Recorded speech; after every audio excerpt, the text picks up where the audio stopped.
우리의 헌신을 받아 주옵소서. 하나님, 우리의 헌신을 받아 주옵소서. 주님 앞에 섰습니다. 주님 말씀하여 주시고 오늘 말씀을 통하여서 주님의 은혜 가운데 살아갈 수 있는 능력을 부어 주옵소서. 이 시간 함께해 주실 예수님의 이름으로 감사하며 기도하옵나이다. 하나님께서 부르시는 자리에는 말로 형용할 수 없는 떨림이 있습니다. 지금 그 떨림이 저의 떨림이 아닌가 싶습니다. 모세를 아시죠? 모세는 200만 명을 이끌었던 위대한 지도자였습니다. 그가 그 위대한 지도자, 수많은 이스라엘 민족을 이끌었던 지도자가 하나님 앞에 섰을 때 말로 형용할 수 없는 떨림으로 하나님 앞에 고백을 합니다. 주여, 저는 말을 잘 못하는 자입니다. 주여, 보낼 만한 자를 보내주소서라고 하나님 앞에 고백하는 것을 보게 됩니다. 그는 자신을 잘 알고 있었습니다. 수많은 이스라엘 민족을 이끌기에는 그는 너무나 나약한 존재였던 것입니다. 그러나 모세는 수많은 이스라엘 민족을 이끌고 홍해를 건너 출애굽하였습니다. 광야 40년 동안 이스라엘 민족을 이끌었습니다. 어떻게 이런 기적 같은 일들이 일어났나요? 가능했나요? 바로 부르심엔 떨림만 있는 것이 아니라 하나님의 능력도 함께 한다는 것입니다. 하나님께서 저를 오늘 진도중앙교회에 부임하게 하셨습니다. 하지만 이 부르심에는 엄청난 떨림이 있습니다. 왜냐하면 저는 연약하고 부족한 하나님의 종이기 때문입니다. 그러나 기대가 되는 것은 이 떨림과 함께 하나님의 능력이 저와 함께 하기 때문입니다. 사랑하는 성도 여러분, 오늘 이사야서 43장의 말씀을 보았는데요. 저는 이 말씀을 하나님의 부르심에 관한 말씀으로 선포하려고 합니다. 오늘 말씀을 통해 우리 귀한 성도님들 한 사람 한 사람이 하나님의 부르심에 반응하며 그 반응함을 통해서 삶의 변화가 있기를 소망합니다. 하나님께서 왜 우리 사랑하는 성도님들을 이 교회에 부르셨나요? 연약하고 죄인 중에 죄인인 우리를 왜 부르셨나요? 우리는 수없이 많은 의문을 가지며 교회에 나옵니다. 왜 나를 이곳에 부르셨을까? 나는 죄인 중에 괴수인데 더러운 나를 왜 이 거룩한 교회로 나를 부르셨나? 왜 하나님께서는 우리를 부르셨을까요? 첫째로 우리를 구속하시기 위해 부르셨습니다. 우리 말씀 이사야서 43장 1절 말씀을 함께 읽겠습니다. 야곱아, 너를 창조하신 여호와께서 지금 말씀하시느니라. 너는 두려워하지 말라. 내가 너를 구속하였고 내가 너를 지명하여 불렀나니 너는 내 것이라. 아멘. 구속이란 구원의 넓은 의미로 타락한 인간과 이 세상을 건져내시려는 하나님의 모든 사역을 말합니다. 좀 어려우신데 쉽게 풀이하면 죄에서 자유함을 입었다라고 말씀드릴 수 있습니다. 나를 죄에서 자유하게 하신 분이 하나님이십니다. 그리하여 로마서 8장 1절에 보면 그러므로 이제 그리스도 예수 안에 있는 자에게는 결코 정죄함이 없나니 이는 그리스도 예수 안에 있는 생명의 성령의 법이 죄와 사망의 법에서 너를 해방하였음이라고 말씀합니다. 우리에게 어떠한 죄가 있더라도 예수 안에 살아가는 우리는 하나님의 무한하신 사랑에서 끊어지지 않습니다. 우리는 죄와 사망의 법에서 해방되었습니다. 죄에서 자유함을 받은 것입니다. 이사야 시대 이스라엘 백성들은 바벨론의 압제에 고통하며 신음하였고 매일의 삶이 두려움이었습니다. 그래서 이 고통을 끊어줄 아름다운 소식이 들려지길 원했습니다. 그때 여호와 하나님께서 말씀합니다. 두려워하지 마라. 두려워하지 마라 말씀합니다. 내가 너를 구속하였다. 이 고통에서 자유함을 얻게 하겠다고 말씀하신 것입니다. 이들의 현실은 고통이지만 매일 끊임없는 노동과 채찍, 나라 없는 서러움에 울부짖었지만 하나님께서는 그들의 신음에도 응답하셨고 그의 신음을 들으시고 이들에게 찾아오셨고 이들이 곧 오실 예수님을 바라보게 하셨습니다.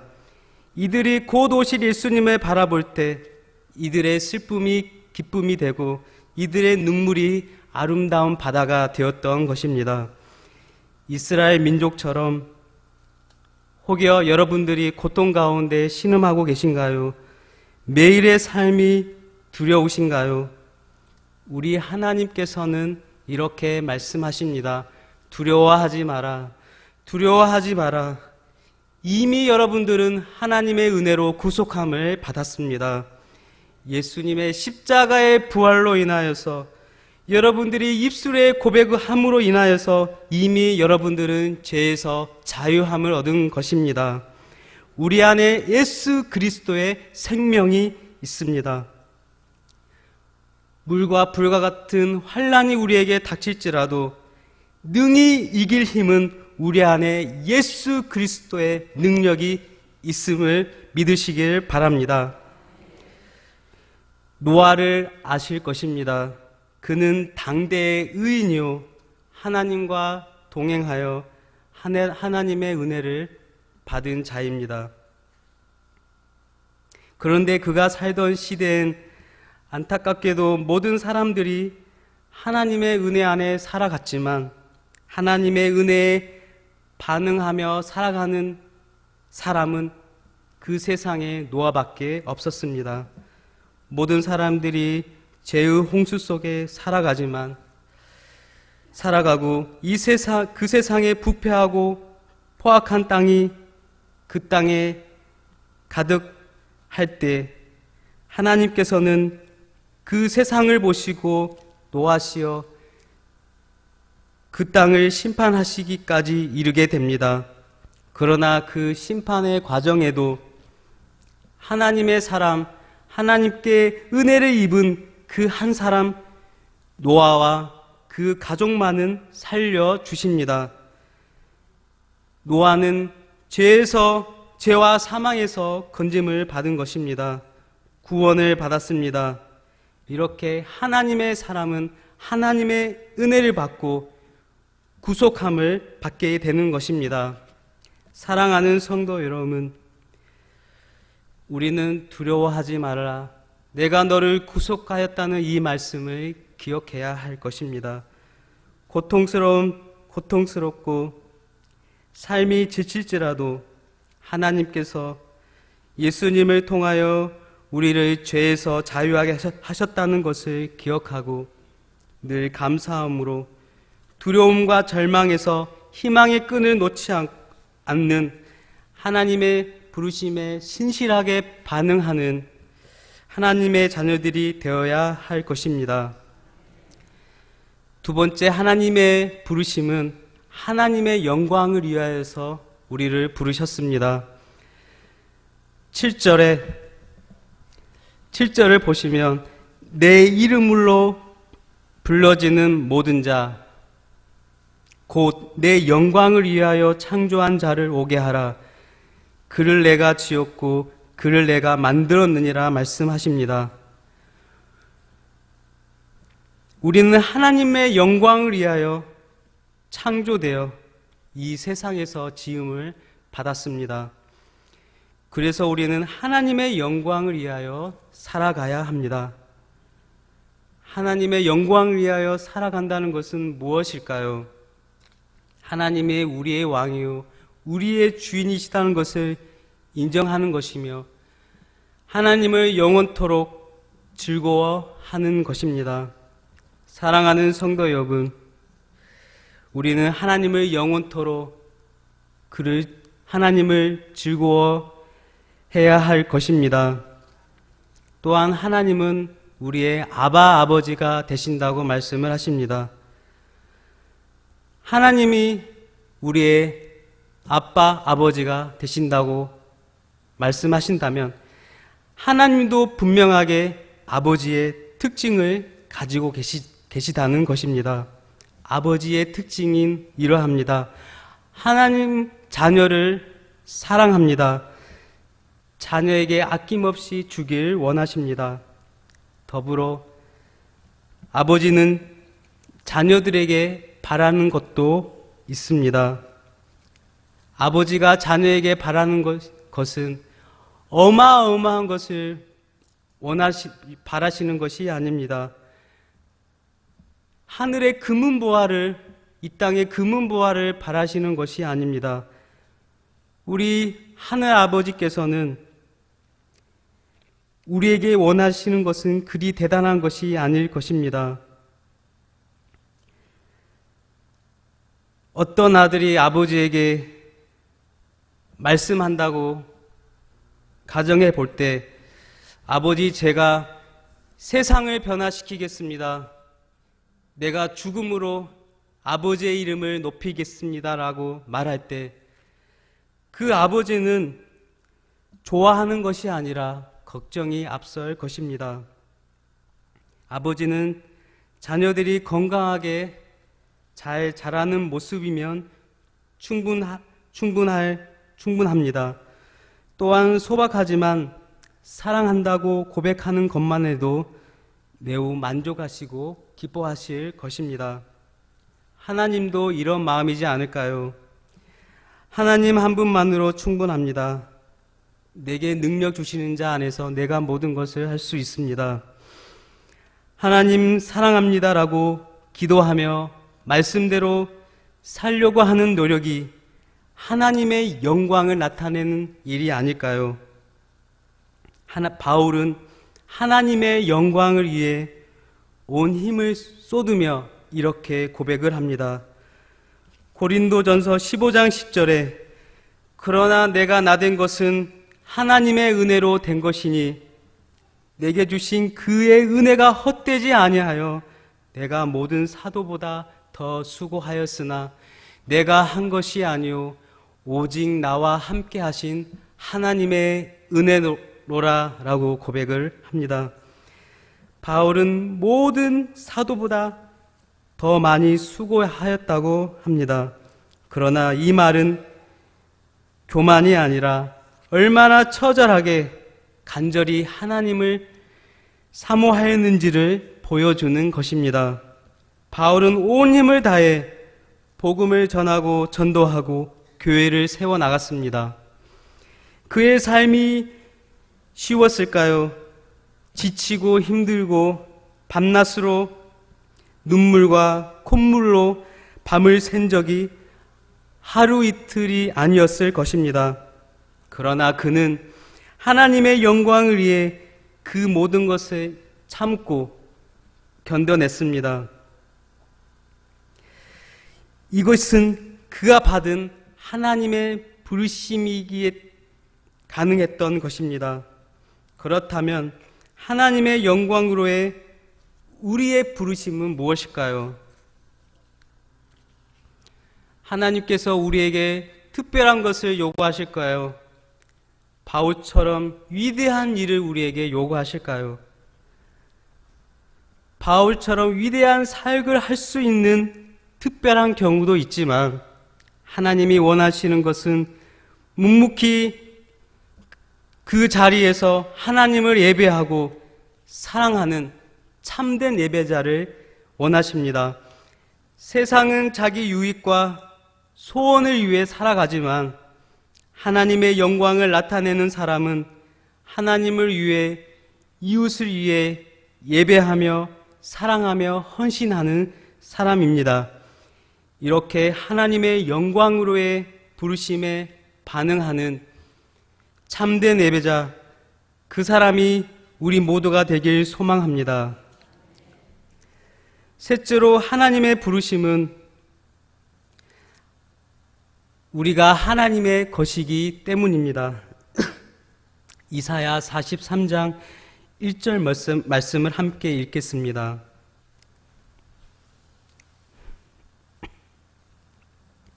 이사야 43장 1절 말씀.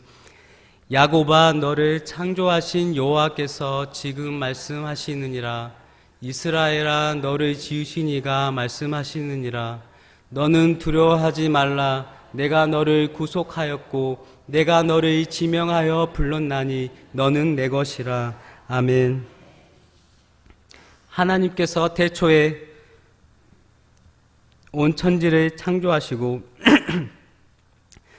그 창조하신 하나님께서 말씀을 하십니다. 이스라엘아, 너를 지으신 하나님께서 말씀하시면서 하나님의 형상에 따라 사람을 만드시고 그 사람을 사랑하시고 그 사람을 만드실 때 대충 만드신 것이 아니라 정성을 기울여 만드신 그 사람이 바로 우리입니다. 우리가 바로 하나님의 형상으로 만들어진 하나님의 걸작품입니다. 그래서 하나님의 걸작품답게 우리를 살도록 복을 주시고 생육하고 번성하여 땅에 충만하게 하여 모든 생물을 다스리게 하셨으며 하나님 나라의 기업을 받는 하나님의 상속자요 하나님의 자녀로 우리를 세워주셨습니다. 그래서 하나님께서는 너희는 택하신 족속이요 왕같은 제사장이요 거룩한 나라요 그의 소유가 된 백성이니라고 말씀하시는 것입니다.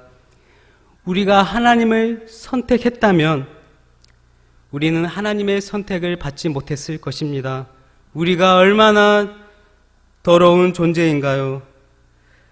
얼마나 악한 존재인가요? 우리 안에 거룩한 것이 하나도 없습니다. 그러나 우리 하나님께서 우리를 선택하여 주셨습니다. 거룩하신 하나님께서 우리를 선택하신 것입니다. 그리하여 우리를 택하사 하나님의 자녀 삼아 주셨습니다.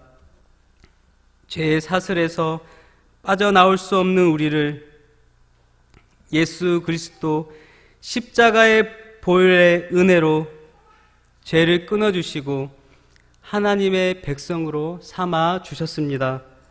얼마나 감사한지 모릅니다. 사랑하는 성도 여러분, 우리는 하나님의 것입니다. 우리는 하나님의 걸작품입니다.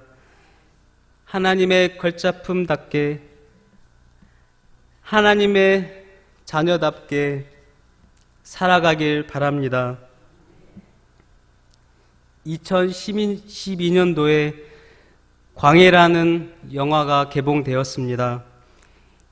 이 영화의 내용은 왕이 병으로 쓰러져 치료를 받는데 왕이 자리를 비우면 나라에 큰 어려움이 생길 것으로 여긴 도승지가 왕을 대신하여 조정을 이끌 인물을 찾던 중 왕의 외모와 흉내를 아주 잘 내는 놀이꾼을 찾아 왕의 자리에 앉히면서 벌어지는 사건을 다룬 영화입니다.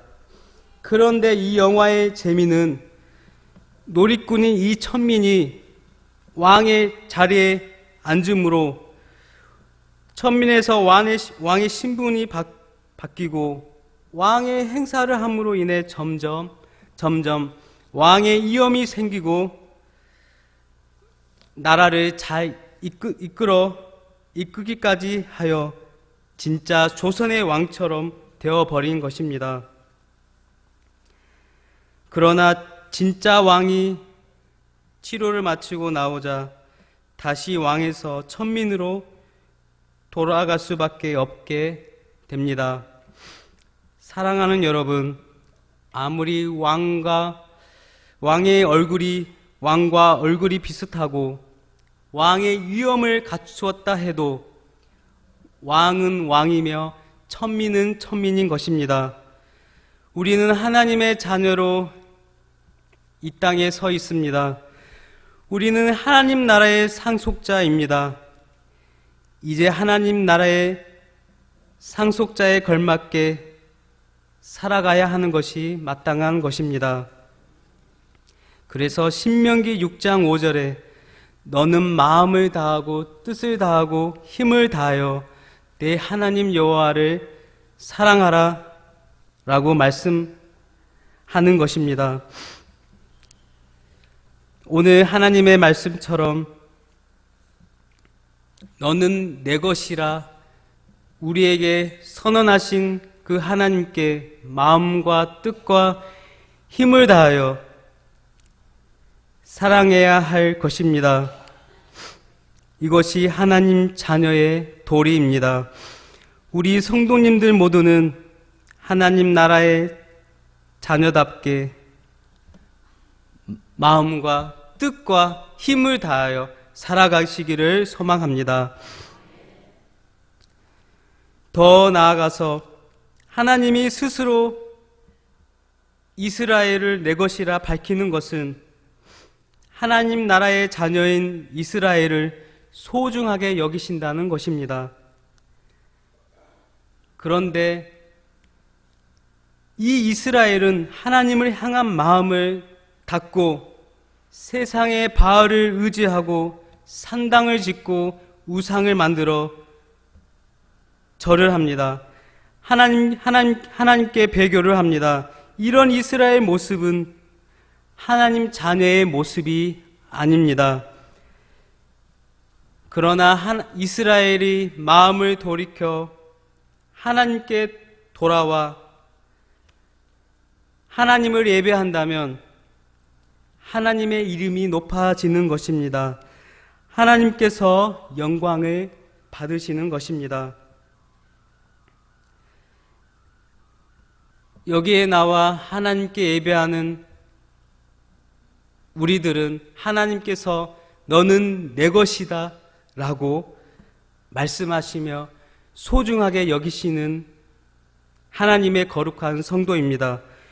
우리는 이제 이스라엘 민족의 실수를 반복하지 않고 마음을 열고 하나님의 이름을 높이며 하나님의 영광을 나타내야 할 것입니다. 사랑하는 성도 여러분, 하나님께서 우리와 함께 하시기 위해 우리를 부르셨고 하나님의 영광을 위해 부르셨으며 하나님의 것이기에 우리를 부르셨습니다. 우리는 하나님의 부르심에 얼마나 반응하며 살아가고 있습니까? 하나님께서는 우리를 하나님의 거룩한 자녀로, 헌신된 자녀로, 교회의 일꾼으로 자신의 맡겨진 사역에 최선을 다하시기를 원하십니다. 다시금 우리 자신을 돌아보며 부르심에 합당하게 살아가길 힘쓰는 저와 여러분들이 다 되시기를 예수님의 이름으로 축복합니다. 하나님 아버지, 하나님의 부르심에 반응하길 원합니다. 두렵고 떨리지만 하나님께서 거룩한 교회로 부르셨사오니 하나님의 부르심에 합당하게 하나님의 영광을 나타내며 하나님의 이름을 높이는 저희들이 되길 원합니다. 하나님 앞에 온전하게 쓰임받길 원합니다. 하나님의 귀하게 쓰임받는 주의 일꾼으로 저희들을 사용하여 주옵소서. 감사드리며 예수님의 이름으로 기도하옵니다.